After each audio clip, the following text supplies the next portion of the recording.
பஞ்சம் 1800களினுடைய இறுதியிலே இந்தியா முழுக்க சூறாவளி மாதிரி சுற்றி அடித்திருக்கிறது. அதுல ரொம்ப சுவாரஸ்யமான ஒரு விஷயம் உண்டு. இந்த பஞ்சம் வந்து இறந்தவர்களினுடைய படத்தை கூட நீங்க பாத்துறாதீங்க. அந்த படங்கள் இருக்கு, அப்பவே போட்டோகிராஃபி வர ஆரம்பிச்சிருச்சு. அந்த படத்தை பார்த்தாலே அப்படியே முதுகு தண்டை சில்லிடும். ஏன்னா உடம்புல அந்த எலும்பு மாத்திரம் தான் இருக்கும் அவனுக்கு. அதை சுற்றி போற்றி இருக்கிற சதை என்பது ஒரு சல்லா துணி அளவு தான் இருக்கும். அப்படி சில பேர் எல்லாம் படம் எடுத்து போட்டிருக்காங்க. அந்த பெரும் பஞ்சம் வந்த போது மதுரையிலே தாசி குஞ்சரம்மாள் என்று ஒருவர் இருந்ததாக சில குறிப்புகள் சொல்லுகிறார்கள் மதுரையில். இது முழுக்கவுமே வரலாற்றிலே ஒத்துக்கொள்ளப்பட்டதா என்று தெரியவில்லை. ஆனால் இந்த மாதிரி ஒரு கதை இருக்கு. அந்த அம்மா வந்து அந்த தாசி குலத்தை சேர்ந்தவர்கள். நல்ல வீட்டுல நிறைய நகை வச்சிருந்தது, நிறைய பணம் வச்சிருந்ததாம். பஞ்சத்திலே பல பேர் இறப்பதை பார்த்த உடனே கஞ்சி தொட்டி அமைச்சிருக்காங்க அந்த அம்மா. கஞ்சி தொட்டி அமைப்பதில முதல்ல செஞ்சது அந்த அம்மா தான், பட்டினியாக இருப்பவர்களுக்கு. முதல்ல கொஞ்சம் ஆரம்பிச்சோன்னா 30 பேர், 40 பேர், 100 பேர், 200 பேர், 500, 600, ஆயிரக்கணக்கில் வர ஆரம்பிச்சிட்டாங்க. நம்ம வீட்டுல இருக்கிற நகைகளை எல்லாம் உருக்கி உருக்கி உருக்கி எல்லாத்தையும் படமாக்கி கஞ்சி தொட்டி வச்சு வச்சு வச்சு கொடுத்து ஒரு 2.5 வருஷம் மதுரையிலே பஞ்சம் இருந்த காலம் முழுக்க அந்த அம்மா தன்னுடைய கடைசி சொட்டு பழம் மாத்திரம் செலவழிச்சு அத்தனை பேருக்கும் கஞ்சி ஊத்திருக்காங்க. அதுக்கு பிறகு அவங்களுக்கு வந்து கொஞ்சம் கொஞ்சமா உடல்நிலை சரியில்லாம போய் அந்த அம்மா இறந்திருக்காங்க. இறக்குற போது she was not rich, பணக்கார ஒரு பெண்ணா அந்த அம்மா இறக்கல. ஒரு நகை ஒரு பணம் இல்லாம கடுமையான வறுமையில் அந்த அம்மா இறந்து போயிருக்காங்க. நான் யோசிச்சு பாக்குறேன், அப்படி ஒருவர் இருந்திருந்தால் அவங்களுடைய மரணம் என்பது அத்தனை பேர் வந்து பார்த்திருக்காங்க. அந்த மரணத்தை அந்த உடலுக்கு அஞ்சலி செலுத்துவதற்கு மொத்த மதுரையே திரண்டு வந்திருக்கிறது.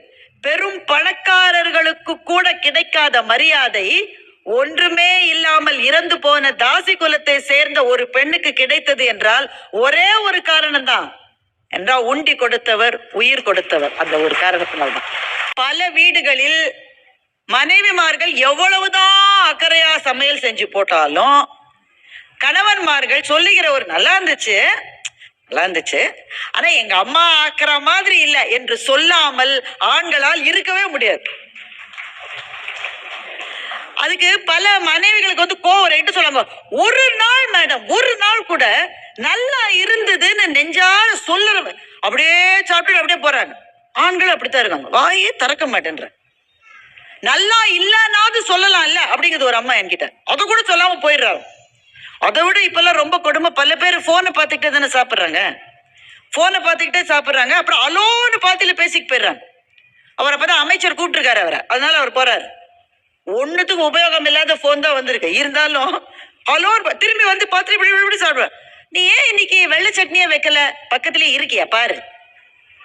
அதை கூட பார்க்காம சாப்பிட்டு முடிச்சுட்டு அவர் போயிருக்காரு. இப்படி நமக்கு சாப்பாடு போடுகிற அம்மாக்களாக இருக்கலாம், மனைவிகளா இருக்கலாம். சில வீட்டுல ஆண்களை கூட சமைக்கிறாங்க இப்பெல்லாம். கரூர்ல எப்படின்னு எனக்கு தெரியல, சென்னையில கொஞ்சம் கொஞ்சம் செய்ய ஆரம்பிச்சிருக்காங்க. ஒரு காஃபி போடுறது, பிள்ளைக்கு ஒரு சோறை கட்டுறது, கொஞ்சம் கொஞ்சம் செய்ய ஆரம்பிச்சிருக்காங்க. நல்ல விஷயம் தானே.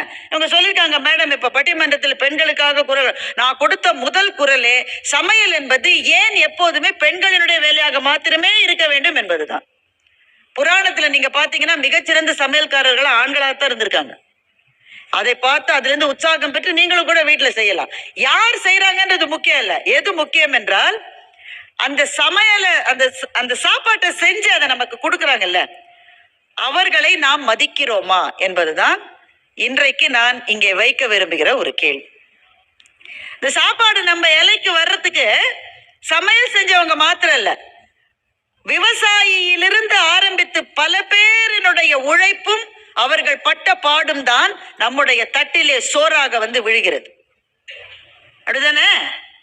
உன்னுடைய தட்டிலே இன்றைக்கு விழுந்திருக்கிற சோறு ஒரு 6 மாதம் முன்னாடி அந்த விவசாயி பட்ட பாடு, அவன் சிந்திய வியர்வை, எதையும் எதிர்பார்க்கிறது. இன்றைக்கு சாப்பிடுகிற போது நம்மில் எத்தனை பேர் இது சாப்பிடுற ஒரு 5 நிமிஷம், ஒரு 10 நிமிஷம், இதுதான் என்னுடைய வேலை என்று அதை மாத்திரமே நினைத்து சாப்பிடுகிறவர்கள் நம்மில் எத்தனை பேர்? சொல்லுங்க. அதுதான் அந்த நேரத்தில் கவனம் அதில் மாத்திரமே இருக்க சாப்பிடுகிறவர்கள் எத்தனை பேர்? ரொம்ப குறைவு இல்ல. இன்றைக்கு பல வீடுகளில் ஒன்றாக உட்கார்ந்து சாப்பிடுவது என்ற வழக்கமே கிடையாது. இப்போ முன்னாடி ஒன்னா உட்கார்ந்துட்டு தான் சாப்பிடுவாங்க. எங்க குடும்பங்கள்ல எல்லாம் எப்படின்னாக்க, இந்த சம்மர் வெக்கேஷன் இல்லாட்டா ஹாஃப் இயர்லி லீவ் முடிஞ்ச உடனே இந்த பொட்டி பொட்டியா வந்துடும். பெரியப்பா பிள்ளைங்க, சித்தப்பா பிள்ளைங்க, அத்தை, மாமா எல்லாரும் வந்துருவாங்க. அது எல்லாத்தையும் உட்காத்தி வச்சு வீட்டுல இருக்கிற ஒரு பாட்டி சில சமயம் எல்லாருக்கும் கொடுக்கறதுக்கு தட்டு கூட இருக்காது.